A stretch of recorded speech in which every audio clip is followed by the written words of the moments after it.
The Galactic Council's chambers, carved into the heart of a dying star, radiated an otherworldly glow. Each delegate, a representative of their species, sat in floating crystalline orbs, their voices echoing in a discordant symphony. In the center, a human ambassador stood, a lone figure draped in the midnight blue of Earth's diplomatic corps. Elise Carter, Earth's chosen voice, tightened her grip on the edge of her podium. The Council had summoned her with vague accusations, but the hum of suppressed tension in the chamber hinted at something much larger.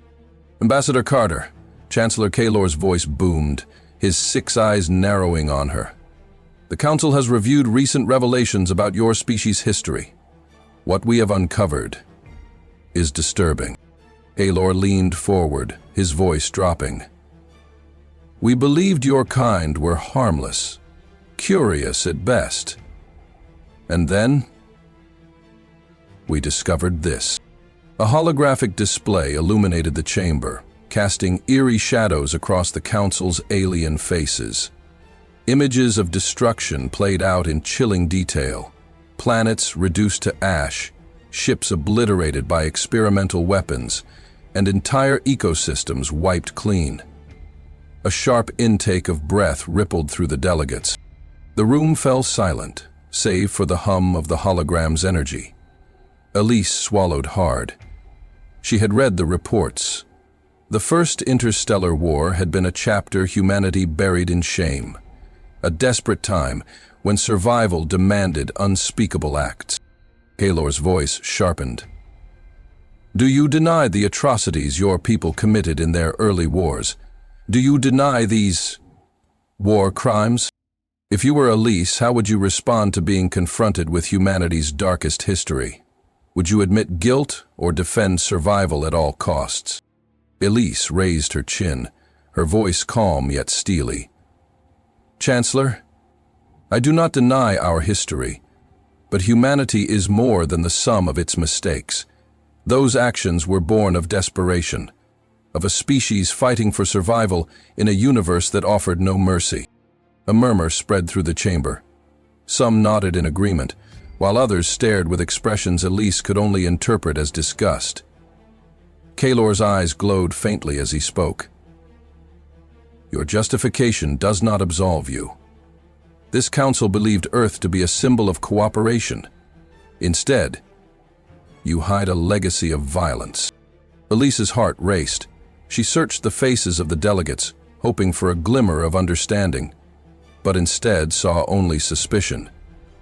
And yet, here we stand. Humanity has grown. We have evolved. Kaylor leaned back, his tone heavy with finality. The Council cannot allow a species with such a history to roam unchecked.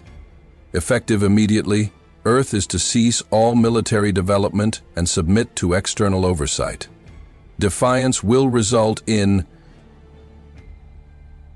consequences. The chamber erupted. Voices clashed. Accusations flew. Delegates gestured wildly. Elise remained still. Her mind churned. Earth was at a crossroads. Compliance meant subjugation. Defiance meant war. If the galaxy demanded humanity give up its autonomy, how would you react? Is peace worth submission, or does freedom come at any cost? Elise's voice cut through the chaos. "The Council may judge us, but you cannot define us. Humanity will not bow to fear or condemnation. We are not the species we once were. We've learned, adapted, and overcome." Kaylor's lips curled into what might have been a smirk. "We shall see." The hologram flickered off, leaving the chamber bathed in a cold, pale light.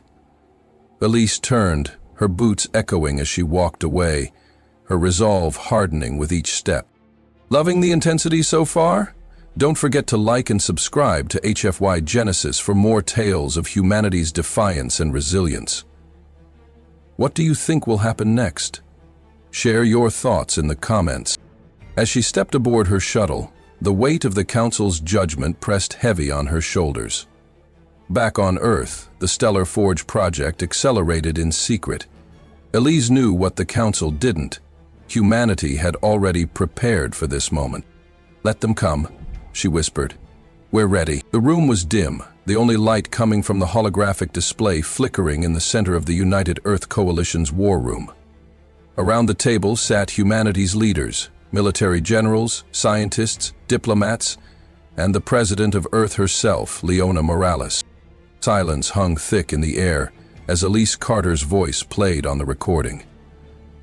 "The Council cannot allow a species with such a history to roam unchecked.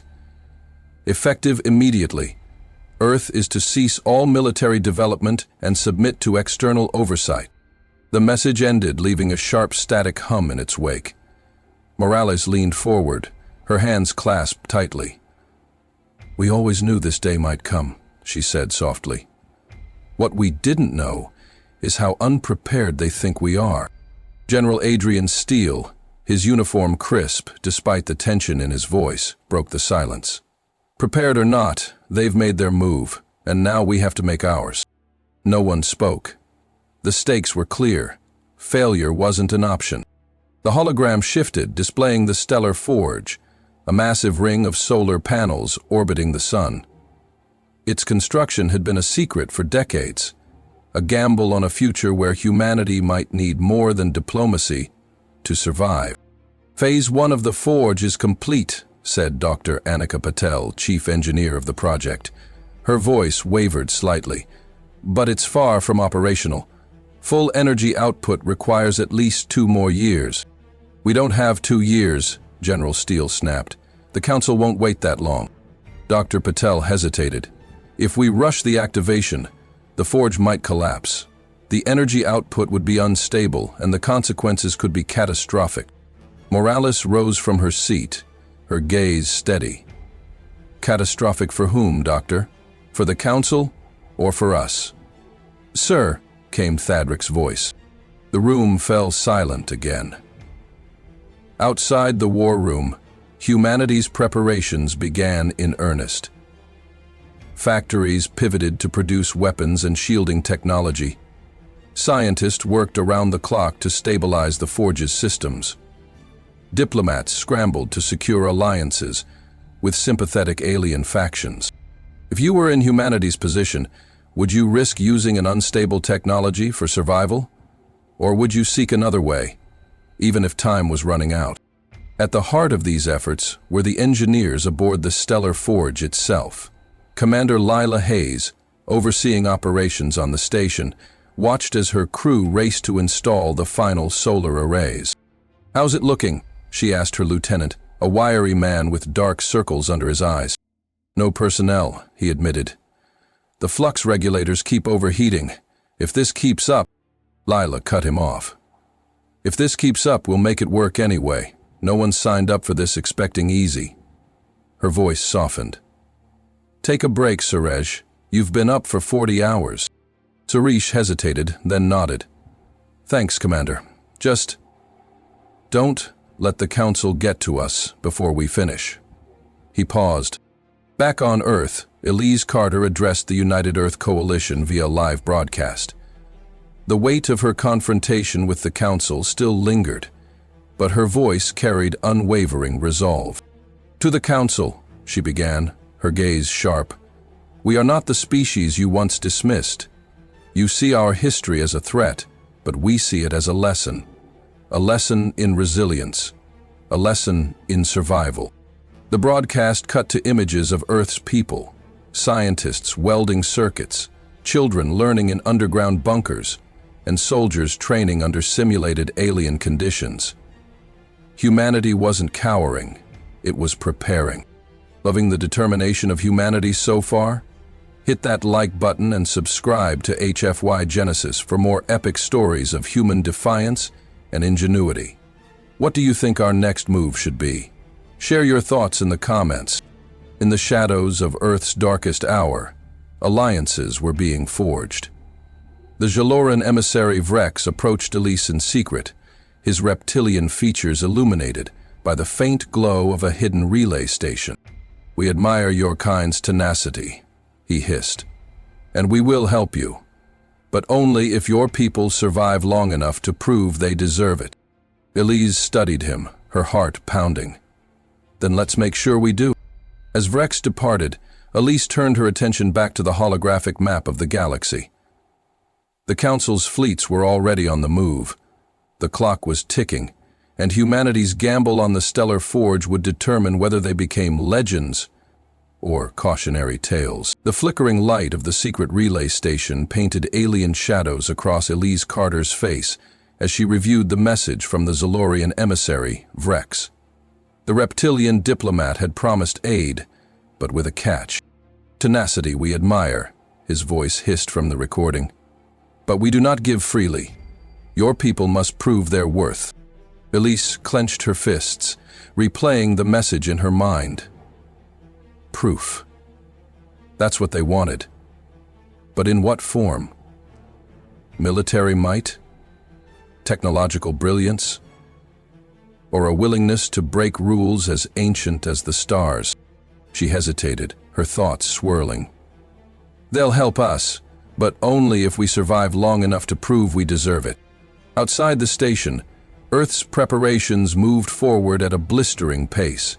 Factories churned out weapons and ship parts under the cover of lunar mines. Communication relays buzzed with encrypted messages as humanity's engineers worked to stabilize the stellar forge. Meanwhile, diplomats like Elise navigated the perilous dance of interstellar politics.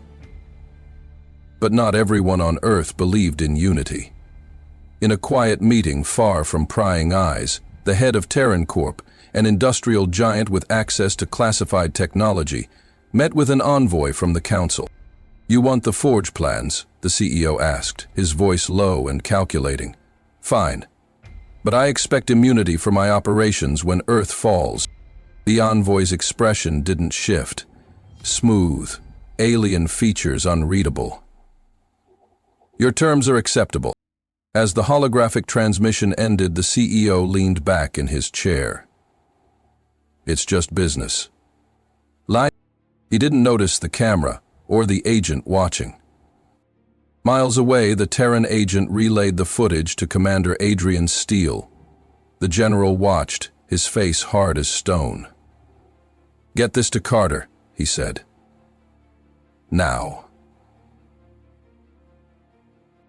What would you do if faced with betrayal from within? Could you trust your allies after this?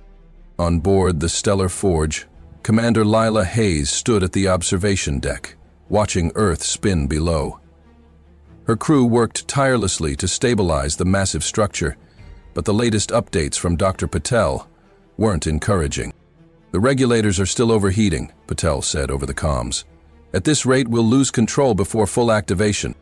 Lila turned to her team, her voice steady despite the weight in her chest. "We're not stopping. Find a way to cool the system, or we'll find a way to fight without it." As she spoke, alarms blared. A Terran frigate escorting supply ships reported enemy contact. The Council's ships were testing Earth's defenses, probing for weaknesses. "Scramble fighters," Lila ordered. "Protect those supplies at all costs." "Now," she barked, her voice cutting through the chaos. The battle was short but brutal. Earth's fighters, outnumbered and outgunned, held the line long enough for the supply ships to dock with the forge. Lila exhaled as the reports came in. 3 pilots lost, but the supplies were secure. "They're testing us," she murmured. "But this is only the beginning." Meanwhile, Elise arrived at the war room with the footage from the Terran Corp betrayal. General Steele played the recording, his jaw tightening as the CEO's words echoed through the room. "This is treason," Steele said. "We can't let this slide." Ellie's voice was calm but sharp. "If we confront him publicly, we risk dividing Earth further. We deal with this quietly. Shut down his operations and secure the forge's blueprints." Steele nodded reluctantly. "You're playing a dangerous game, Carter." "Now." She met his gaze. "So is he." The room fell silent, the weight of her words hanging heavy. "We're all playing for the same thing. Survival." That night, Elise stared out the window of her quarters, Earth's shimmering blue glow filling the sky. She thought of the betrayals, the sacrifices, and the mounting pressure. The council was coming. The council was coming. The question wasn't if, but when. In the shadows, the Zalarian emissary Vrex waited for a response to his offer. Elsewhere, the council's fleets continued their slow advance toward Earth, and on the Stellar Forge, the crew worked tirelessly, their resolve hardening with each passing moment. She turned. As Elise lay down, her mind racing, a single thought echoed. We will survive this, no matter the cost. If you're enjoying this chapter of resilience and betrayal, hit that like button and subscribe to HFY Genesis. What do you think will happen next? Share your predictions in the comments. The Stellar Forge trembled with raw energy as its final circuits aligned. From the command deck, Commander Lila Hayes could see the solar panels shifting into position, absorbing the sun's immense power. The hum of the station grew louder, vibrating through her boots. "Status report," she barked, her eyes scanning the console screens. Lieutenant Cerise's voice was tense. "The forge is holding steady, but the energy flux is spiking. If it goes any higher—" Lila cut him off. "We're not stopping. Keep those regulators cool or we'll lose the array." Beyond the station's windows, Earth shimmered like a jewel in the void. A fleet of Terran ships hovered near the forge, their formation tight and protective. It was a thin wall against the approaching Council fleet, a colossus of ships that seemed to blot out the stars. Lila stared at the tactical display. The Council ships were getting closer, too close. The comm system crackled to life. "Commander Hayes, this is Admiral Steele. Are you ready to fire the forge?" "Ready as we'll ever be," Lila replied, her tone sharper than she intended. She took a breath, steadying herself. "We'll hold," she said. "I hope." "Good," Steele said, "because if this fails, Earth is done." The comm went silent, leaving only the hum of the forge and the distant rumble of approaching dread. "If you were Commander Hayes, would you risk using an untested weapon with everything on the line? Or would you find another way?" On the bridge of the Council flagship, Chancellor Kaylor observed the scene unfolding before him. His many eyes narrowed as he studied the glowing forge. "They're desperate," he muttered. "This contraption will collapse under its own weight." A subordinate hesitated. "Chancellor, the humans are resourceful. Perhaps we should consider—" "Enough," Kaylor's voice boomed. "Their defiance ends today. Prepare the fleet for a full assault. No hesitation." On board the Stellar Forge, alarms blared. The Council fleet was charging their weapons. The tactical display lit up with warnings, and Lila's crew scrambled to adjust their defenses. "They're targeting us directly," Cerez shouted. Lila's jaw tightened. "Activate all shields and fire suppression systems. We're holding this line." As the first wave of enemy fire struck the forge's outer shields, the station shuddered violently. Sparks flew from overloaded circuits, and the hum of the forge grew erratic. "Commander, the shields won't last another hit." Sarush's voice was laced with panic. "They don't have to," Lila replied. "We're almost there." The shields flickered. Systems failed. Time was running out. "Forge at 97% capacity," a technician called out. "3 more minutes." "We don't have 3 minutes," Lila muttered. Her gaze shifted to the comms panel. "Admiral Steele, we need cover. Now." On Earth, Admiral Steele stood on the deck of the UEC flagship, his jaw set. "All ships, engage the enemy. Protect the forge at all costs." Terran fighters surged forward, their sleek forms weaving between the Council's massive dreadnoughts. The battle lit up the void, explosions casting brilliant flashes across the stars. For a moment, it seemed as though the entire galaxy was on fire, a testament to the lengths humanity would go to survive. The cab drove back on the forge. Leela's console lit up. 100% charge achieved, Suresh yelled. "We're ready to fire." "Do it," Lila ordered. The engine replacement watched. The stellar forge unleashed a beam of concentrated solar energy, its brilliance outshining the sun itself. The energy ripped through the Council fleet, slicing their ships in half and scattering debris across the void. The shock wave rippled outward, forcing both fleets to halt their movements. On the Council flagship, Kalor's expression darkened. Impossible. He stared at the tactical display, his voice a whisper. How could they have built this so quickly? The forge's hum faded, leaving a heavy silence. Lila's crew erupted in cheers, but she held up a hand, silencing them. This isn't over, she said softly. They'll be back. On Earth, Elise Carter watched the battle's aftermath from a secure bunker. She knew this victory, however stunning, was only a reprieve. Turning to Admiral Steele, she said, "Start preparing Phase 2 of the Forge. The Council won't make the same mistake twice." As Steele nodded, Elise allowed herself a moment to reflect. Against all odds, humanity had struck a blow that no one, least of all the Council, had expected. But the fight was far from over. If you're loving this tale of humanity's defiance and ingenuity, hit that like button and subscribe to HFY Genesis. What do you think will happen in Phase 2? Share your predictions in the comments. The silence following the Stellar Forge's first strike was deafening. Across the void, wreckage from the Council's fleet drifted like fireflies extinguished mid-flight. On the Forge's command deck, Commander Lila Hayes stared at the tactical display, her heart pounding in her chest. "We bought ourselves time," she murmured. "But not much." "Commander," Lieutenant Cerez called out, breaking her thoughts. "We're detecting a massive energy signature from the remaining Council ships. It's bigger than anything we've seen before." The tactical display lit up, showing the formation of an enormous weapon aboard the Council's flagship. The projection read only one word: Oblivion Sphere. Lila's voice wavered.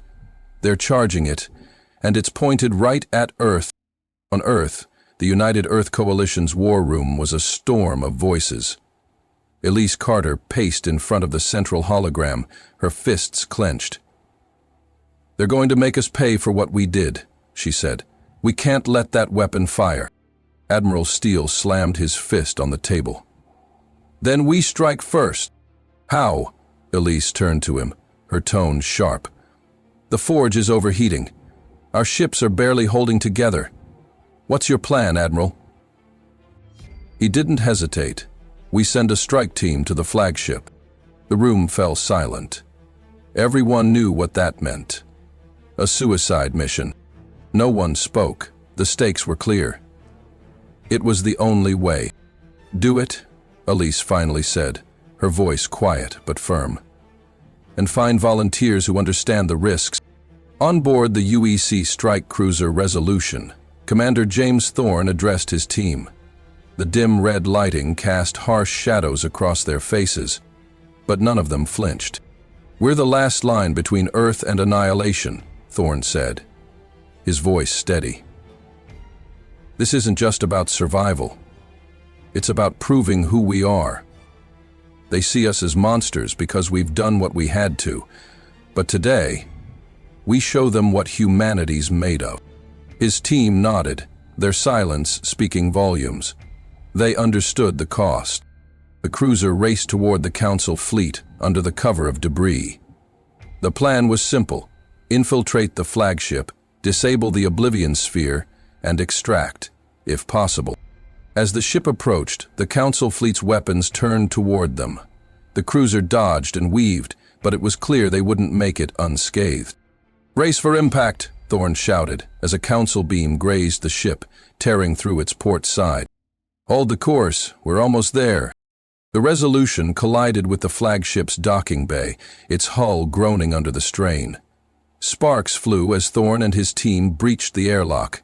Alarms blared, and Council soldiers flooded the corridor, their weapons raised. "Move!" Thorne barked, leading the charge. The firefight was brutal and chaotic. Humanity's soldiers fought with desperation, knowing there was no second chance.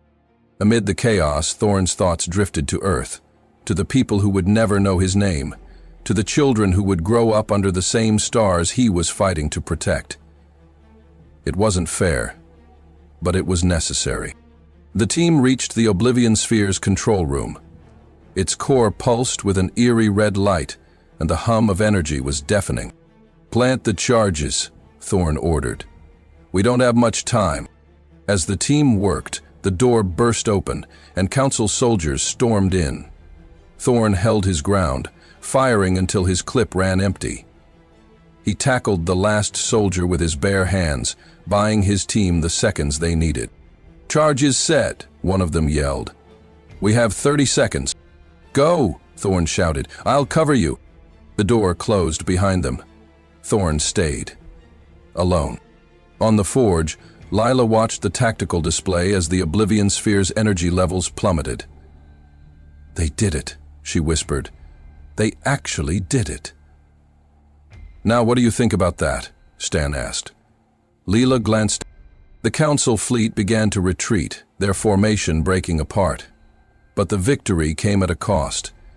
The Resolution and its crew were gone, their sacrifice etched into the stars. "Do you think humanity's sacrifice will make the Council respect them, or fear them even more?" Back on Earth, Elise stood before the Coalition, her voice heavy with both grief and determination. "We owe our lives to those who gave everything today, but this isn't the end. The Council knows what we're capable of now, and so do we." She turned toward the hologram of the stellar forge, its panels glowing faintly in the darkness. "Prepare the next phase. We're not done yet." The stars seemed to shimmer with anticipation as the Council's fleet loomed over Sol, their ships an impenetrable wall of destruction. At the heart of Earth's defense, the stellar forge glowed faintly, its energy reserves stretched to the limit after the last confrontation. On the command deck of the forge, Commander Lila Hayes stood resolute, her eyes fixed on the tactical display. "What's the status of the forge?" she asked, her voice steady despite the turmoil in her chest. Lieutenant Suresh hesitated before responding. "Energy reserves at 62%. It's not enough for another full strike, Commander." "Then we make it enough," Lila said firmly. "Reroute everything, life support, auxiliary systems, whatever it takes." Suresh stared at her, his voice barely a whisper. "If we do that, we won't survive." The comm system crackled as Admiral Steele's voice broke through. "Hayes, we've got incoming. The Council's flagship just launched the second Oblivion Sphere. Estimated impact on Earth in 20 minutes. Lila's stomach tightened. 20 minutes to save humanity. "We'll handle it," she replied, her tone leaving no room for doubt. As the forge's systems groaned under the strain, Earth's fleets moved into position. On board the UEC flagship, Admiral Steele paced the bridge, barking orders. "Target their weapons arrays. Keep their attention off the forge." Explosions erupted across the void as Terran ships clashed with the Council's armada. The Council's weapons were precise, tearing through Earth's defenses with ruthless efficiency. But the Terran pilots were relentless, their maneuvers daring and unpredictable. The Council fired. Shields flickered, ships vanished. On the forge, Lila watched as her crew worked frantically to stabilize the system. Sparks flew from overloaded consoles, and the hum of the forge grew louder, almost deafening. "Energy rerouting complete," Cerise shouted. "We're at 87% capacity." "Not enough," Lila muttered. Her gaze shifted to the tactical display. The Oblivion Sphere was accelerating toward Earth, its energy signature growing with each second. "Admiral Steele," she said, activating the comm. "We're going to need more time." "You've got 10 minutes, Hayes," Steele replied. "Make it count." Lila closed her eyes for a brief moment, feeling the weight of every soul on Earth pressing down on her. The forge was more than a weapon. It was humanity's last hope, a symbol of everything they had fought for.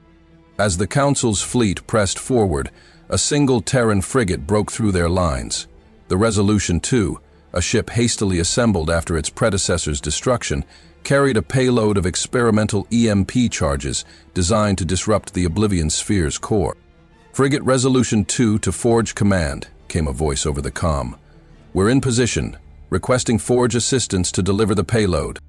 Lila nodded. "Understood. We'll clear the path." "Commander," Suresh interrupted. "We've reached 96%. We can fire in 2 minutes." 2 minutes, Lila whispered. "Let's hope it's enough." On board the Resolution 2, Captain James Thorne Jr., son of the late Commander James Thorne, prepared his crew for the final run. "We only get one shot at this," he said, his voice steady. "Let's make it count." The frigate surged forward, dodging Council fire as it approached the Oblivion Sphere. The sphere loomed ahead, its surface glowing with malevolent energy. "Forge command," Thorne called out. "We're in position, waiting for your signal." "Stand by," Lila replied. "Charging complete, preparing to fire." The Forge's panels aligned, focusing the sun's energy into a single, blinding beam. The hum grew to a roar as the system reached critical capacity. "Fire!" Lila shouted. The Forge unleashed its energy, a blinding beam that carved through the void. The Council's ships scattered, their shields buckling under the assault. The beam struck the Oblivion Sphere, destabilizing its core. "Now, Resolution 2, Lila yelled over the comm. "Launch the payload, get out of there." The frigate released its EMP charges and veered away, its engines straining to escape the explosion. The charges detonated, sending a shockwave through the sphere. For a moment, it seemed as though the weapon might hold, but then with a deafening roar, it collapsed in on itself, taking the Council's flagship with it. On the Forge, cheers erupted. Lila allowed herself a moment of relief before her gaze returned to the tactical display. The remaining Council ships were retreating, their formation broken. Humanity had done the impossible, again. But at what cost? Back on Earth, Elise Carter stood before the Coalition, her voice steady but heavy with emotion. "Today, we proved that humanity is more than its past. We are innovators, survivors, and we are free." The room erupted in applause, but Elise's expression remained somber. She knew the fight wasn't over. The Council would return, but now they would think twice before underestimating humanity.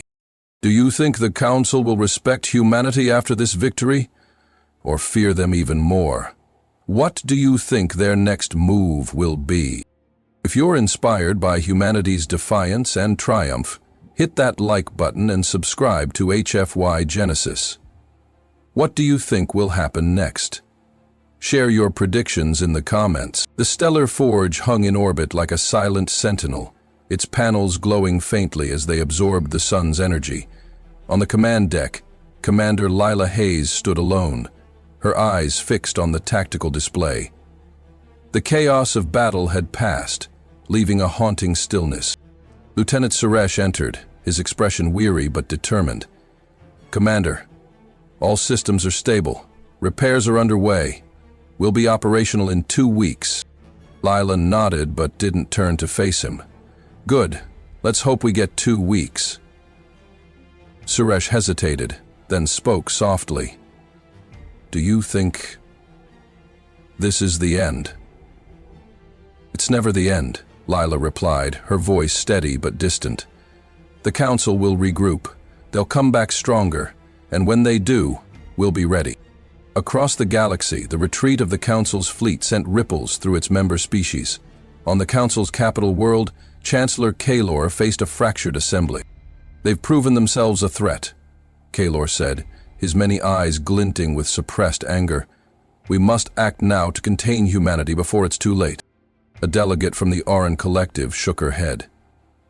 "Contain them? After what we just saw, humanity has defied the odds at every turn. Perhaps it's time we reconsidered how we view them."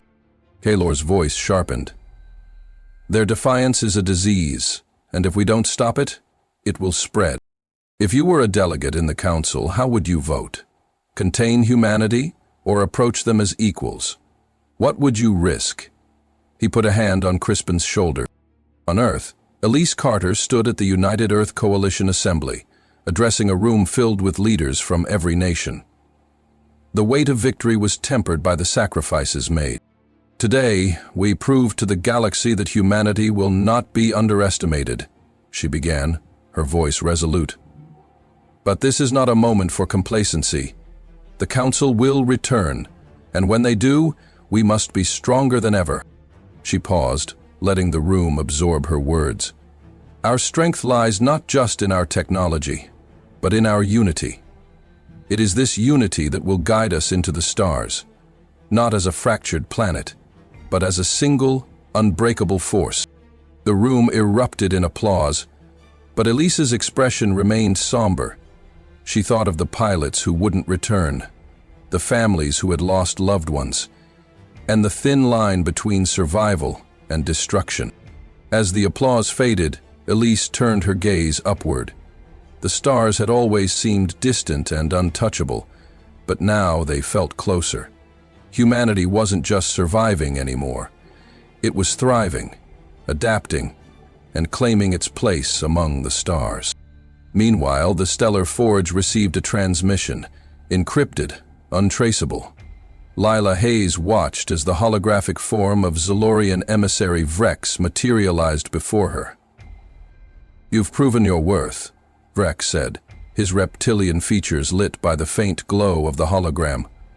"But do not mistake admiration for allegiance. The galaxy is watching, and trust is a fragile thing." Lila's gaze didn't waver. "Let them watch. Humanity isn't going anywhere." Vrex's image flickered and disappeared, leaving Lila alone with her thoughts. The Council's next move was uncertain, but one thing was clear. Humanity was no longer the underdog. The transmission ended. Silence followed. The stars waited. Back on Earth, Elise stood on her balcony, gazing at the night sky. The battle was over, but the fight was far from finished. Somewhere out there, the Council was plotting its next move, and somewhere closer, the seeds of humanity's unity were still fragile, needing care to grow. "We'll endure," she whispered. "We always have."